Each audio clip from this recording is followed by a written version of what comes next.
Good morning, dear students. This is the second video for revision chapter 2. Chapter name is Agriculture, and this video is for the student of standard 10. Students, I hope you all are doing well for your examination. In our previous video we discussed about the resources and development. That was the revision video for you. Here in this video we will revise chapter 2, that is in your according to your book, that is chapter 4, because second chapter and third chapter is omitted. Only map work will come from water chapter, that is chapter 3.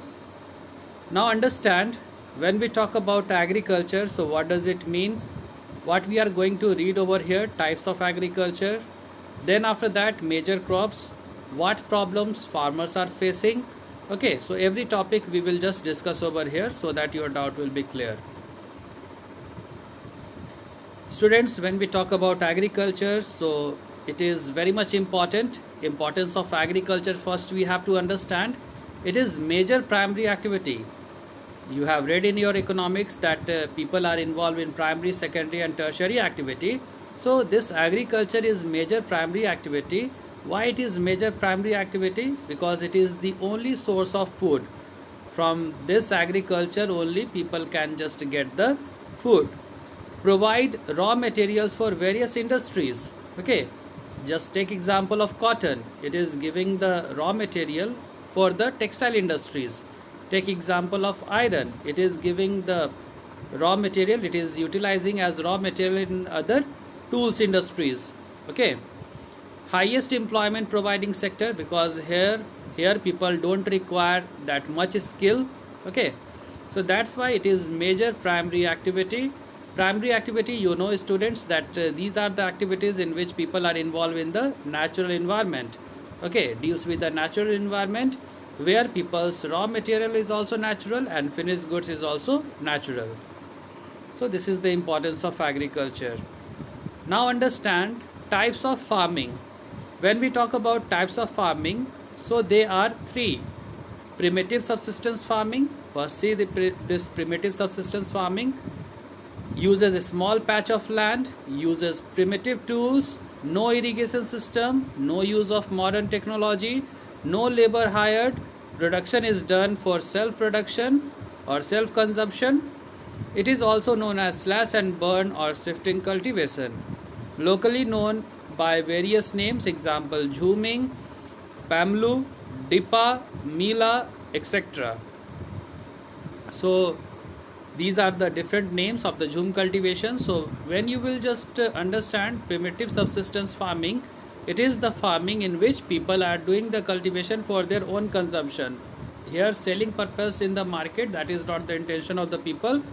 Here mainly people, those who are living in a small patch of land, they are trying to somehow grow little crops over there so that their family can just depend on that, sustain on that. Next is the intensive subsistence farming. When we talk about the intensive subsistence farming, so it uses big patch of land, uses all modern technology, uses irrigation, uses insecticides, pesticides and fertilizers. Labor are hired here. This is the difference between primitive and this intensive. Production is used to sell in the market. Obviously when you are investing such type of huge amount in agriculture for insecticide, pesticides, fertilizer, modern inputs, okay, modern technology, so that purpose is for the selling. But due to law of inheritance, size of land is reduced, that straightway to production. What it is telling students, you need to understand law of inheritance means what. Suppose that one land belongs to a family. After the death of the family head, that is the father, then if 4 sons is there of the father, then land will be divided into 4. So earlier, which was one big plot, it will be divided into small 4 plots. So that's why these days the size of the land is deteriorating. According to the Hindu Succession Amendment Act of 2005, now girls are also having the share in the family's property, father's property or the husband property. Next is the commercial farming or plantation. Big patch of land are used. HYV seeds, high yield variety seeds, pesticides and chemical fertilizers are used. A single crop is grown. That is the specialty of the sorry. That is the specialty of the plantation. It means one row, one special type of plants or trees are grown. Just take example of mango orchard, okay, banana orchard.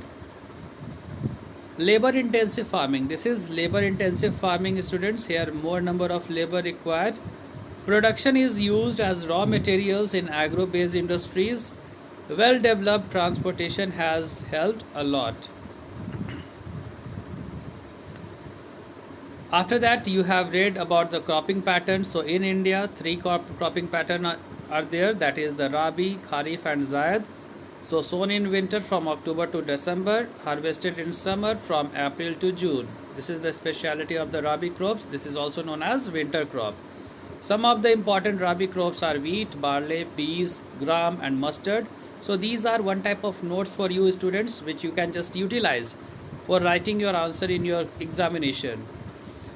These crops are grown in large parts of Indian states, that is from the north and northwestern parts such as Punjab, Haryana, Himachal Pradesh, Jammu and Kashmir, Uttarakhand and Uttar Pradesh. So Rabi crops, you have to focus that it is also known as winter crop, okay, and when it is sown October to December, harvested from April to June, okay, major crops which comes under Rabi. So that you have to focus. Then after that, major regions which grows the Rabi crop, that you have to keep in your mind. Next is the Kharif crop. Already you know students, that is the summer crop. You can see here grown with the onset of the monsoon in different parts of the country, harvested in September to October.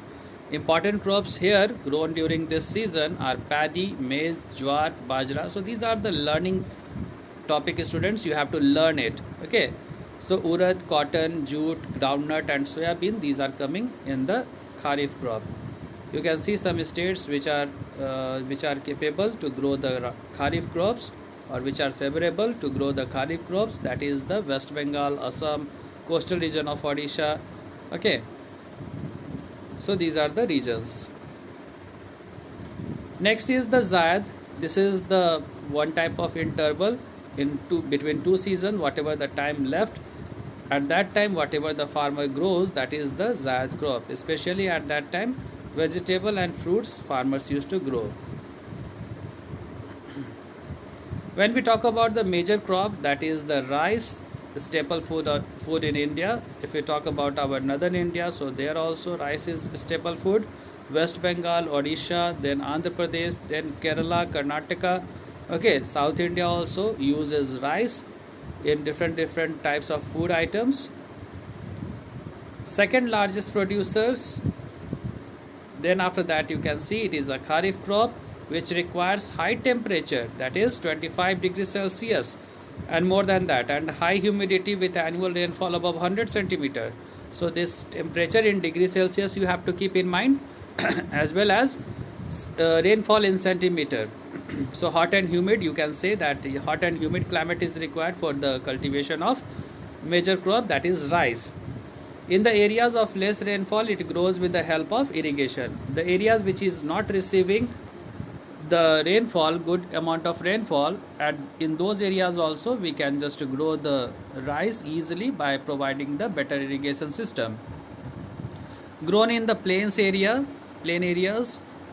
Then other major crop is wheat. You can see this is the second most important cereal crop. This Rabi crop requires a cool growing season and a bright sunshine at the time of ripening. It requires 50 to 75 centimeters. This rainfall is very much important. You have to keep in your mind. So of annual rainfall evenly distributed over the growing season. The major wheat producing states are these. So these all are the learning topic students. Here much explanation is not required. You have to just learn it. Okay. 4 or 5 points, 3 or 4 points, just keep in your mind. Technological and institutional reform is also important. here you must know that Bhudan and Gramdan, which we read earlier. So Bhudan and Gramdan was one movement which started in India when Government of India passed the Land Sealing Act. So suddenly the Zamindar started just donating their land to the poor people, and that was the combined effort of Vinoba Bhave and Mahatma Gandhi. After the death of Mahatma Gandhi, Vinoba Bhave just continued the campaign, and you have read that how suddenly one person just stood in the meeting and said that okay, I am ready to just donate my 80 acres among 80 farmers. So in beginning it is started as Bhudan, and later on it just converted into Gramdan. So land reforms just brought by India, abolishing zamindari, land distribution, land sealing. Technological and institutional reforms. In this you can just understand about the HYV seeds, modern equipments, irrigation facilities, fertilizers and pesticides. So these are helping the farmers to do the farming in modern way, okay, so that they can get the surplus. Some of the revolution, students, white revolution, you know that is for the breed of quality breeds of cattle. Green revolution for the crops, okay, supplementary to agriculture. Now government is also doing many things for the farmer, opening of banks and cooperatives, okay, SHG, self-help group, also active there in the villages. KCC, that is Kisan Credit Card, that is also there. Accidental insurance. Opening of agriculture colleges and universities to train those students who are curious to know about the agriculture. Using radio, TVs and satellites for agriculture education. Nowadays farmers are getting the information in these manners also. Agriculture research center, many person are becoming agricultural scientists, so they are just working in agriculture research center to develop the techniques so that farmer can get the surplus. Here one question is given that why farmers are withdrawing their investment. So international competition, that is also very tough, and uncertainty of production, that is also because that production is not fixed. You have read in the news or you watched in the news channel that time to time flood hit the region, especially our northern part of Bihar. So that is badly affected by the flood. So this way we cannot just we cannot just estimate that in this year how much we will earn. Okay, so somehow we are not just sure about the benefit, we are not just sure about what we will achieve by just being in the same business. Reduction in subsidy, sometimes government used to reduce the subsidy also, so that's why it is just for these purposes farmers are just lagging behind the interest of the farming. They are not showing their interest to do the farming. So this is the end of the video, students. Thank you for watching, and you need to just do all the work whatever is mentioned in your book. Just go through the chapter. This is only the revision. In one revision you can't just read each and every sentence, so it is on you that you will have to just go through the whole chapter again, and I expect that you will do that. Thank you for watching, students. Thank you very much.